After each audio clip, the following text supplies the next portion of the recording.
I have a message directly from the President, and I quote, "Based on the fact that there is a substantial chance of negotiations that may or may not take place with Iran in the near future, I will make my decision whether or not to go within the next 2 weeks."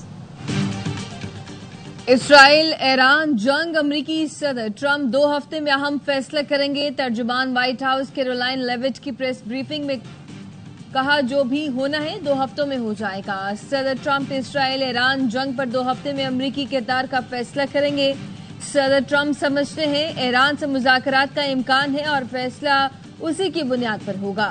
صدر Trump بات چیت کے option کو طاقت کے استعمال پر ترجیح دیتے ہیں.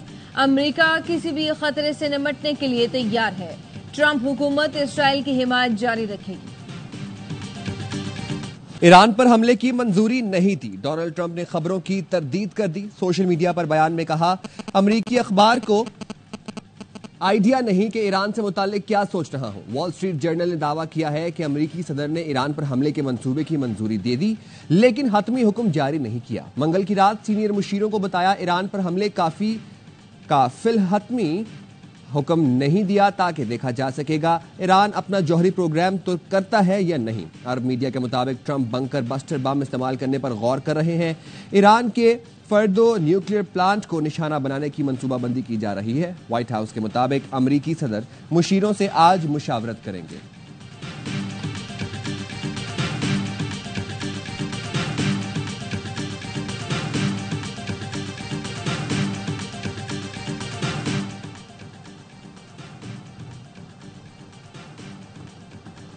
ایرانی وزیر خارجہ کی آج یورپی ملکوں کے اہم منصوبوں سے جنیوا میں ملاقات ہوگی. عباس عراقچی برطانیہ، فرانس اور جرمنی کے وزرائے خارجہ سے ملیں گے.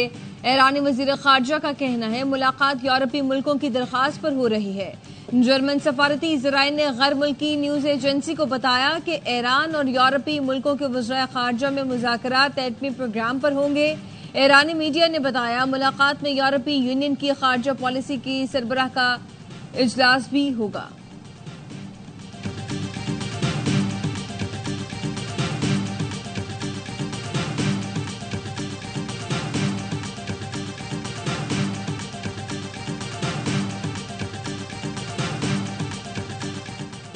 برطانوی وزیر خارجہ ڈیوڈ لیمی امریکی ہم منصب سے ملاقات کے بعد جنیوا روانہ. مارکو روبیو سے ملاقات میں مشرق وسطی کی صورتحال پر تبادلہ خیال.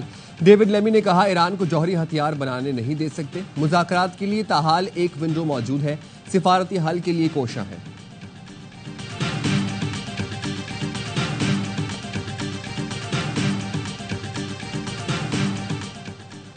ٹرمپ پر ایران کے خلاف کارروائی نہ کرنے کا دباؤ. برطانیہ کے وزیر اعظم کیئر سٹارمر کی ٹرمپ سے فوجی کارروائی نہ کرنے کی اپیل. کہا تنازع میں مزید اضافے کا باعث بنے گی.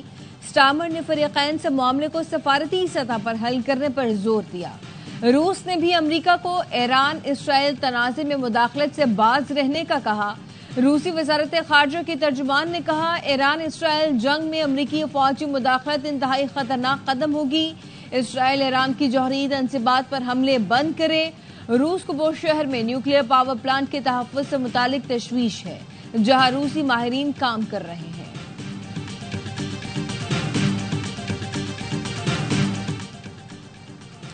اقوام متحدہ کی سلامتی کونسل نے ایران اسرائیل جنگ پر ہنگامی اجلاس آج طلب کر لیا. خبر ایجنسی کے مطابق ایران کی جانب سے اس ہنگامی اجلاس کی درخواست کو روس، چین، پاکستان اور الجزائر کی حمایت حاصل ہے. اجلاس میں ایران، اسرائیل اور امریکہ کے کردار پر کھل کر بات کی جائے گی اور ممکنہ طور پر کشیدگی کے خاتمے کے لیے بین الاقوامی دباؤ بڑھایا جائے گا.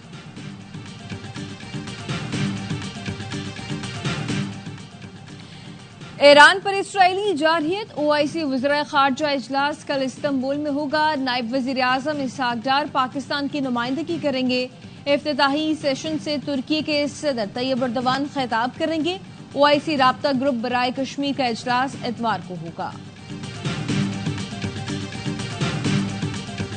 اسرائیل کا 20 لڑاکا طیاروں سے ایران پر تازہ حملہ. میزائل لانچر اور تنصیبات کو نشانہ بنانے کا دعویٰ.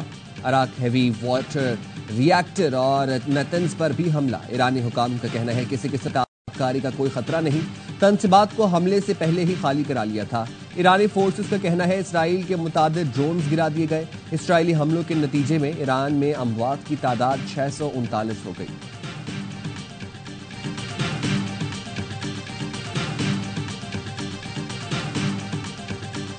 ایران کا اسرائیل پر بڑا حملہ. تل ابیب مقبوضہ بیت المقدس سمیت کئی علاقے دھماکوں سے گونج اٹھے. اسٹاک ایکسچینج کی عمارت ملیہ میٹ. ہولون شہر میں بھی تباہی پھیل گئی. ایران نے بیرشیبا میں اسرائیلی ڈیفنس فورسز کے کمانڈ انٹیلیجنس ہیڈ کوارٹرز کو تباہ کر دیا. ٹیکنالوجی پارک میں آرمی انٹیلیجنس کیمپ پر بھی حملہ کیا. ایرانی فوج کا کہنا ہے اسرائیل پر تازہ حملوں میں سجیر میزائلوں کا استعمال کیا. ایرانی حملوں میں 137 اسرائیلی زخمی ہوئے. پاسداران انقلاب نے حملوں کا 15واں مرحلہ شروع کرنے کا اعلان کر دیا. حیفا اور تل ابیب میں عسکری مراکز کو نشانہ بنایا جا رہا ہے. 100 سے زائد خودکش ڈرون اسرائیلی ہدف پر داغے گئے. حملوں کی شدت میں مزید اضافہ کیا جائے گا.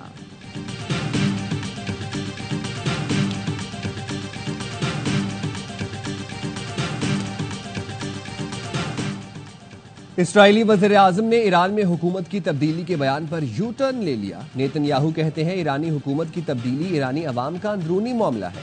اسرائیلی حملوں کا مقصد دفاع اور جوہری خطرے کا خاتمہ ہے. ایرانی عوام ہی اپنی تقدیر کا فیصلہ کریں گے. نیتن یاہو نے ایران میں حکومت تبدیلی کے لیے باقاعدہ ویڈیو بیان جاری کیا تھا. عالمی سطح پر شدید تنقید کے بعد اسرائیلی وزیر اعظم نے بیان پر یو ٹرن لے لیا.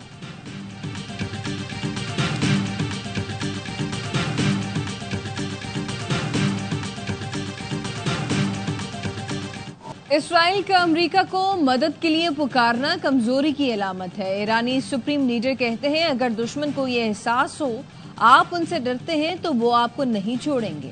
دشمن سے وہی سلوک جاری رکھیں جو آج تک کیا ہے.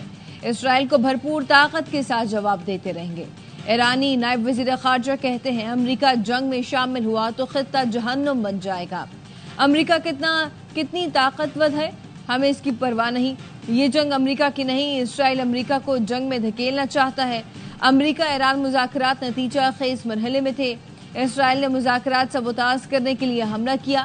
امریکہ اب بھی مذاکرات کے لیے پیغامات بھیج رہا ہے. جارحیت ختم ہونے کے بعد بات چیت کریں گے.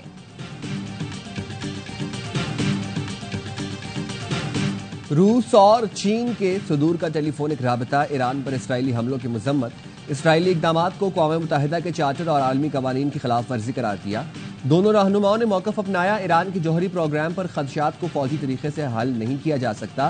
اس پر سفارتی کوششوں کی ضرورت ہے.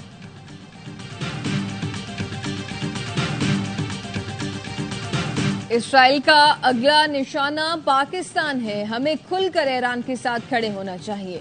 مولانا فضل الرحمان کا قومی اسمبلی میں اظہار خیال. کہا لبنان شام پر بھی حملے کر چکا. عراق پر جو گزری وہ سب کے سامنے ہے. اس کے بعد ایران پر حملہ آور ہے. ہمیں اپنی پالیسی پر غور کرنا ہوگا. ایران اسرائیل کو جواب دیتا ہے تو اس کے ہاتھ روکے جا رہے ہیں. پاکستان بھارت کو جواب دیتا ہے تو اس کے ہاتھ روکے جا رہے ہیں. دعا ہے پاکستان دشمن کی بد نظروں سے ہمیشہ محفوظ رہے اور ملک ترقی کرے.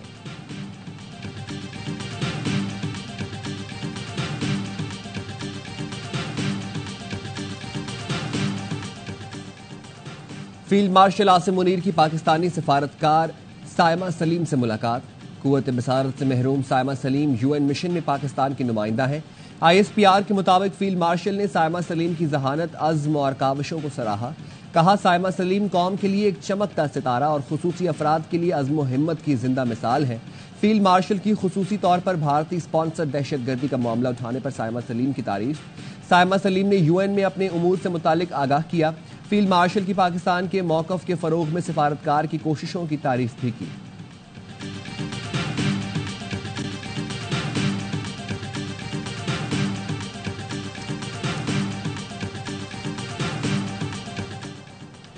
فیلڈ مارشل عاصم منیر اور صدر ٹرمپ کی ملاقات پاک امریکہ تعلقات میں ایک اہم سنگ میر ہے. وزیر دفاع خواجہ آصف کہتے ہیں پاکستان کی اہمیت نمایاں ہوئی. یہ موجودہ حکمرانی کے ہائیبرڈ ماڈل کی کامیابی ہے.